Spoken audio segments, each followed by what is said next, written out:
Dia di dalam kabinet, dia pernah jadi menteri di situ, menteri-menterinya banyak di situ, dia serang setiap hari. So ini kan mesti ada kelaminnya dong pertarungan kita ini. Pertarungan ini nggak jelas. Makanya dia jadi pemimpin. Karena dia logika dia, cara berpikir dia itu jauh di atas politisi.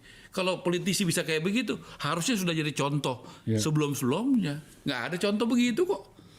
Kenapa lu nggak ngomong? Lu mau tolak makan siang atau makan ibu hamil? Kenapa lu nggak tolak? Lu kalau lu setuju dengan semua ini, setuju IKN seluruh hilirisasi, setuju infrastruktur kereta cepat, makanan hilirisasi, lu kenapa lu bilang perubahan? Karena tujuannya itu tidak basa-basi, Bar. Jadi saya harus katakan dia punya langkah intuisi itu memang sebagai negarawan, pemimpin itu jauh di atas politisi biasa. Ya itu caranya. Ya.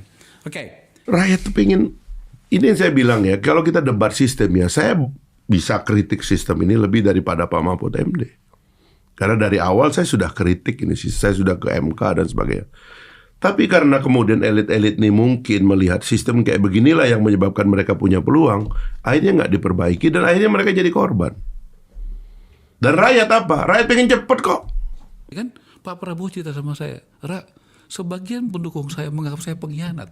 Kok bergabung sama Jokowi? Saya harus itu masalahnya masalah selera, Akbar, ya kan? Iya. Jadi kau jangan salahkan Jokowi, ya kan? Jadi bukan salahkan Jokowi. Bro, saya tidak mensalahkan Jokowi bukan karena itu loh. Oh, ya. Beda antara logika elit, sebagian juga itu elitnya, dan publik secara keseluruhan. Evaluasi yang paling fair dari apa sih? Dari fair, kita kan bisa meminimalisasi dengan survei dan outputnya. Buktinya ada orang yang nggak suka, ya apakah apa yang mengkritisi apa yang di MK dan sebagainya. Bar, kalau memang MK itu dikritisi dan memang Jokowi cawe-cawe di situ, saya rasa ketidakadilan tuh di semua Indonesia ini udah demo lah di mana-mana. Ada orang yang menganggap itu tidak benar, ya. Ada yang menganggap bahwa Jokowi cawe-cawe, tapi lebih banyak yang percaya. Enggak, bro, itu yang EU jelasin itu kan itu adalah stadium keduanya. Oke, stadium keempat lah. Iya, stadium pertamanya itu adalah bagaimana mekanisme dari proses menuju ke situ. Iya. Itu yang digugatkan orang sebenarnya kan gitu ya. Sekarang apa orang menuduh sekarang Pak Jokowi cawe-cawe di semua urusan politik Pak Jokowi dituduh. Ya. Betul nggak? Apalagi yang terakhir coba saya mau tanya. Ada banyak lah. Ini poin-poin ini kan sebenarnya yang diambil gitu ya. Ada juga kemarin waktu soal ada Golkar waktu Erlangga. Itu juga tuh. Tuduhannya apa itu? Bahwa mundurnya Erlangga Hartarto Karena itu tidak serta-merta. Logikanya begini, bro. Partainya baru saja memenangkan pertarungan menjadi nomor kedua. Kata banyak orang, peran Golkar dan ketua umumnya tentu saja dalam kemenangan presiden yang baru itu besar gitu kan. Tiba-tiba nggak ada hujan, nggak ada apa, tiba-tiba mundur. Oke lah, kita abaikanlah berbagai suara-suara yang kadang-kadang tidak terukur kan. Tapi logikanya bagaimana gitu. Nah, dalam situasi itu kemudian orang menghubungkannya dengan kenapa jadi salahnya Jokowi Erlangga mundur? Itu yang makanya kita bertanya. Apa salahnya gitu? Ya, terus kalau misalnya nanti Golkar, dulu waktu PAN minta Jokowi ada bagian dari keluarga besar PAN, udah ngomong begitu Bang Jul kan? Ya, Pak Erlangga juga kalau nggak salah pernah ngomong begitu juga kan? Ya, dekat dengan Golkar. Menurut saya juga kalau ada partai yang bisa meyakinkan untuk Jokowi masuk ke partai itu, yang pintar ya partai itu. Kenapa? Ya partai itu akan mendapatkan tambahan dukungan dari pendukung Jokowi yang luar biasa. Satu elit Golkar sudah menjelaskan itu di sini. Enggak, saya pikir itu semua Bang Jul, PAN juga bicara begitu kok. Boleh lihat pendapatnya dulu kan begitu. Jadi yang cerdas itu justru kalau ada partai yang menginginkan Jokowi bergabung ke dalam partai itu. Menurut saya itu cerdas sekali. Ya, itu. Itu yang saya katakan tadi. Logika yang dipakai Pak Mekeng, elitnya Golkar datang sini mengatakan itu. Ya. Masa kita tidak menerima Pak Jokowi dengan elektabilitas yang luar biasa? Bukan menerima mungkin. Gitu kan? Kalau Pak Jokowi pasti enggak. Saya jamin ya. Tapi mungkin diminta di mana-mana. Ya. Seperti beberapa bulan lalu dia diminta di mana-mana kan begitu. Ya. Tapi dia belum memutuskan. Oke, itu dia. Nah, saya mencoba untuk mewakili publik ya, Bro ya. Saya juga mewakili publik juga yang berpikiran rasional. Ya. Berpikiran rasional tuh dengan Jokowi approval ratingnya, kepercayaan publiknya paling tinggi di dunia, Bar. Paling tinggi di dunia loh. Mana ada sih presiden tinggal berapa bulan lagi lengser, kepercayaan publiknya masih paling tinggi di dunia. Kita masih di situ tadi. Dan sorry ya, Bar ya. Dan dijadikan tempat bertanya, diskusi, konsultasi dari elit-elit partai yang ada. Gak bisa, Bar. Kalau politisi itu ya rata-rata kalau udah tinggal 6 bulan, 3 bulan, 5 bulan, kalau dia tidak punya sesuatu yang namanya trust, bijak, dipercaya, gak mungkin jadi referensi untuk ngobrol panjang, diskusi. Udah pastilah, Bar. Kau kan politisi hebat. Saya percaya itu. Jangankan 4 bulan, jangankan 2 bulan, 1 hari pun ketika kekuasaan masih ada itu masih efektif sebenarnya gitu. Tapi kita bicara tentang Golkar tadi, orang menghubungkan dengan hiruk pikuk informasi yang beredar di luar bahwa Airlangga sebagai pimpinan itu sudah membantu, memenangkan dan menjaga pemerintahan tanda petik ya. Kenapa? Betul, masih pakai tanda petik, emang betul kok. Oke, makanya. Kalau tanda petik itu kan artinya bisa ya bisa enggak. Iya, Menurut saya benar ya, Airlangga itu ketua umum Golkar yang berhasil, ya membantu pemerintahan Jokowi, ya menjadi Menko yang berhasil, ya bagus kalau ternyata ada pengakuan itu. Tapi berikutnya adalah kenapa dia harus tiba-tiba mundur dengan sendirinya? Coba logikanya seperti apa? Tanya Airlangga dong. Masa tanya sama kita? Jadi gini loh, Bar, ini justru logika-logika begini yang perlu kita luruskan gitu loh. Dan ini biasalah, makin tinggi pohon, makin banyak angin. Ya kan? Kalau pohonnya nggak tinggi, kayak Jokowi ya nggak ada anginnya. Nih, ada 6 keanehan mundurnya Airlangga. Kita diskusi ya. Kan kita kedua-dua kita itu kan tidak bisa menjawab sebenarnya kenapa dia mundur kan. Gitu. Dari tadi kita diskusi terus. Ya kan, tapi kau kan kira-kira mau menuduh dia mundur karena Jokowi kan begitu. Saya mewakili pikiran publik, bro. Ya, berapa persen yang kayak begitu? Nah, sekarang gini kan. Coba kau buat survei. 6 ada keanehan mundur mendadak. Ketidaktahuan lingkaran terdekat, waktu yang kurang tepat, minim penjelasan resmi, spekulasi tekanan internal, kaitan dengan persoalan hukum. Bos, ruang politik itu tidak kosong, Ara. Betul. Dia pasti ada macam-macam informasi di situ kan. Makanya, tapi lagi-lagi ya ini penonton. Sebenarnya kami berdua ini sebenarnya itu juga tidak bisa menjawab secara detail soal ini. Tapi kita bicarakan, Kita bro. nggak boleh menjudge ya. Paling prediksi-prediksi asumsi. Iya kan? Menurutmu, makanya saya tanya, menurutmu gimana sebenarnya? Oh, kalau menurut saya banyak ya. Mungkin beliau pengen fokus menjadi menteri ke depan. Bisa saja beliau fokus mau ngurus keluarga. Banyak orang punya alasan begitu. Saya tahu kok banyak pejabat yang tidak mau menjadi pejabat. Ya, itu punya pilihan-pilihan masing-masing yang kita nggak tahu, Bar. Ya, banyak hal yang ini bukan cara Pak Airlangga aja ya, kemungkinan ya. Begitu banyak kemungkinan. Ada misalnya fokus ke keluarga, fokus kepada pemerintahan, apakah fokus ke kesehatan, fokus kepada kita semua punya alasan. Dan nggak usah semua juga orang tahu alasannya. Artinya Marwar Sirait membantah bahwa tidak ada urusan istana di sini. Pasti.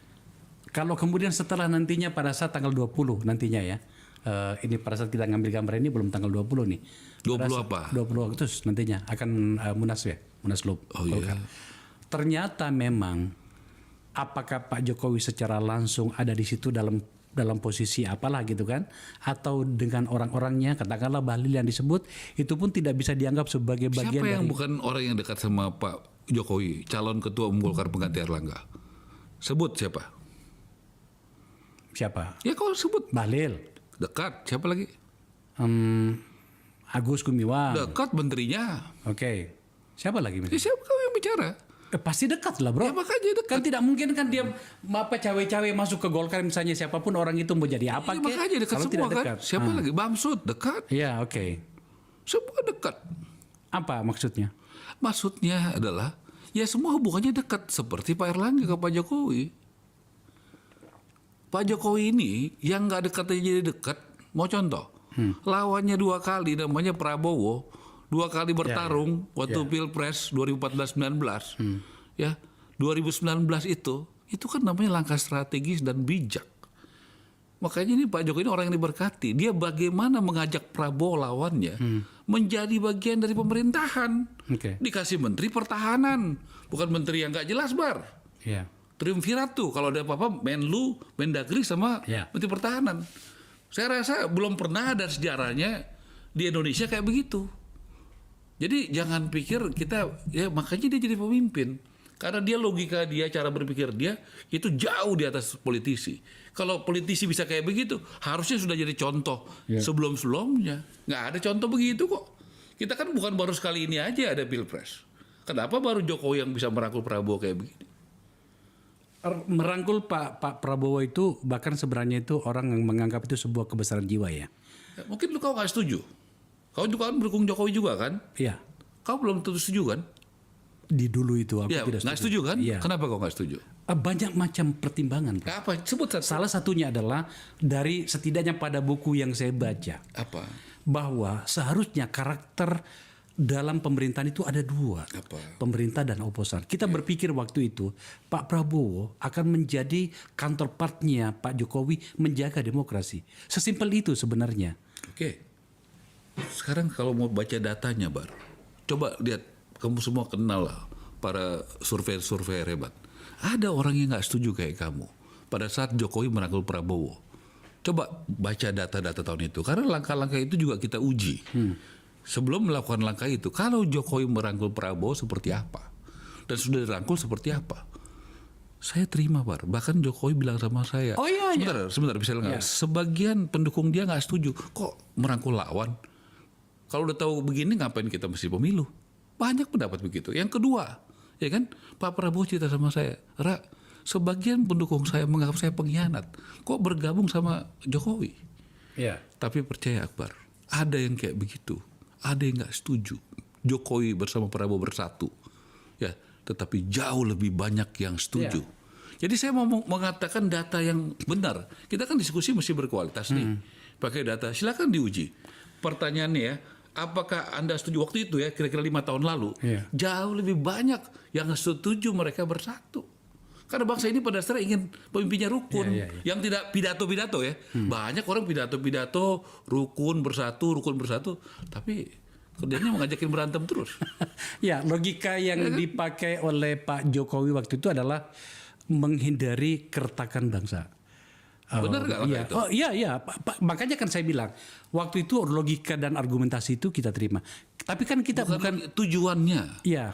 Karena tujuannya itu tidak basa-basi, Bar. Jadi saya harus katakan dia punya langkah intuisi itu memang sebagai negarawan, pemimpin itu jauh di atas politisi biasa. Ya itu caranya. Ya. Oke. Saya harus fokus nih pada diskusi kita. Tadi kan kita bicara tentang Golkar ya. Oke. Ya. Yang soal ini udah beres ya? Iya, kita anggaplah topik lain. Oke.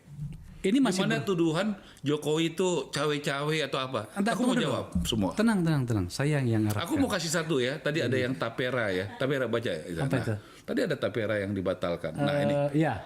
Ini juga bentuk ya. Ini satu kebijakan pemerintah yang tadi mau dilakukan. Ya. Bagaimana? Tapi akhirnya dibatalkan. Bagus. Mendengar aspirasi rakyat. Iya. Nah. Bagus itu kan? bagus itu. Nah, itu bagus. Jadi kalau memang ada aspirasi rakyat, sebuah kebijakan itu kan didengar. Pak Jokowi itu selalu mendengar. Kalau dia nggak mendengar, Bar, pasti dilanjutkan. Tapi kenapa pada banyak isu itu tampaknya beliau itu tidak peduli? Contoh. Itu yang tadi tidak pernah satupun bahasa yang keluar menyangkut tentang gugatannya seperti yang kita awal pembicaraan tadi tentang dinasti, tentang oligarki dan segala macam.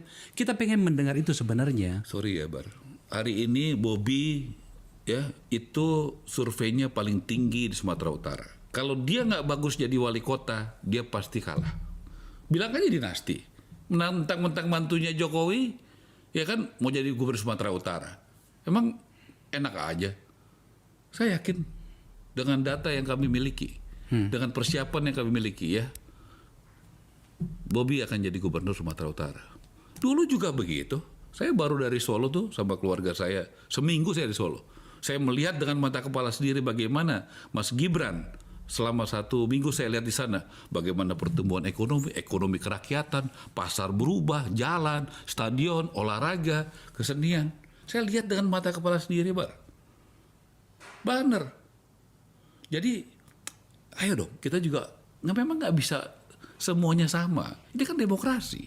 Jokowi ngomong apa aja, bikin apa aja, paling benar sekalipun, ya pasti adalah 15% orang kurang lebih yang nggak happy. Ya memang udah nggak aja gitu. Mudah-mudahan kau nggak termasuk yang begitu. Tentang? Ya artinya Jokowi bikin apapun, pokoknya udah nggak suka aja. Oh enggak dong. Kan, nah berarti nggak kan? Enggak dong.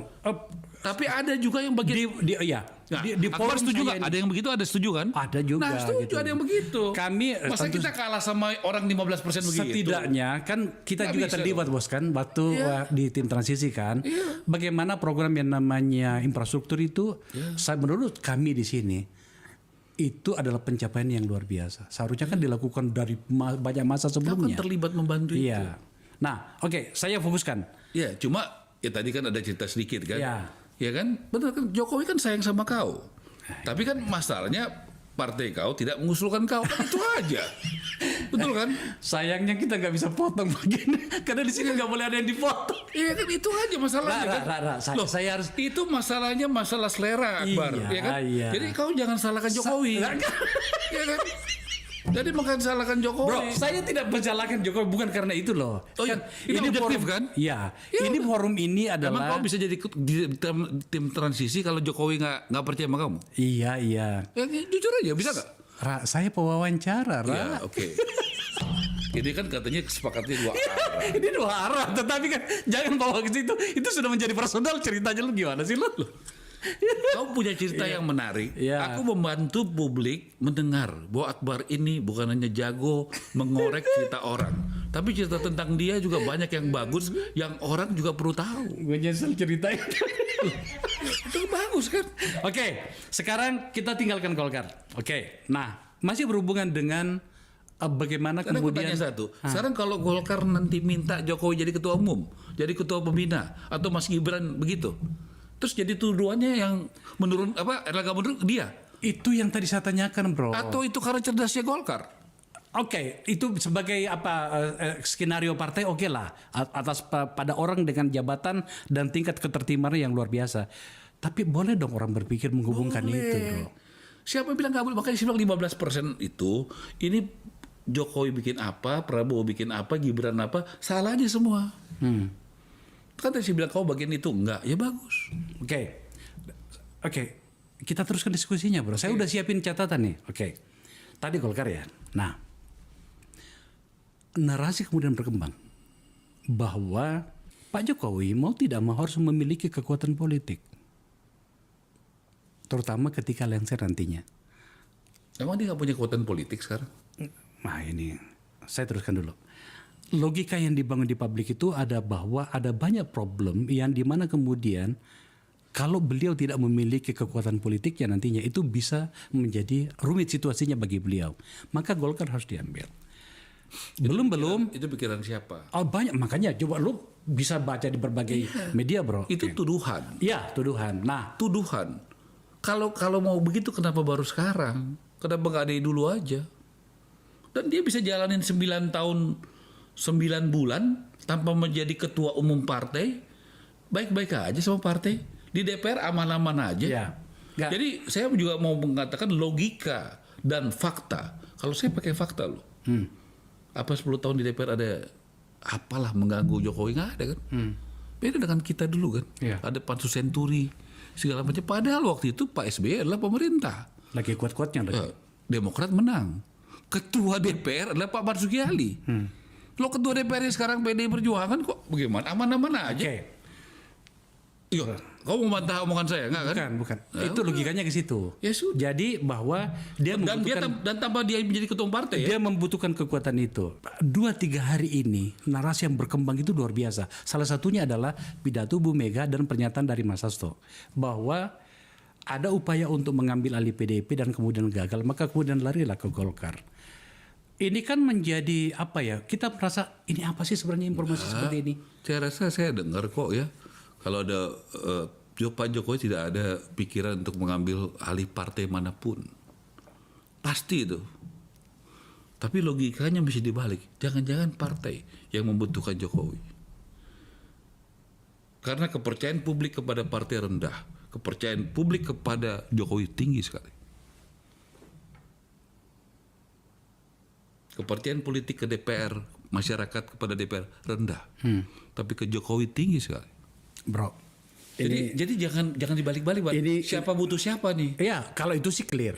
Nah jadi kalau udah clear apa lagi? Enggak, saya kan harus memediasi pikiran publik, bro. Maksud saya jadi publik kan juga harus diedukasi. Ya, oke, ini bagian ini jawabanmu ini tidak dipotong, Ra. Iya.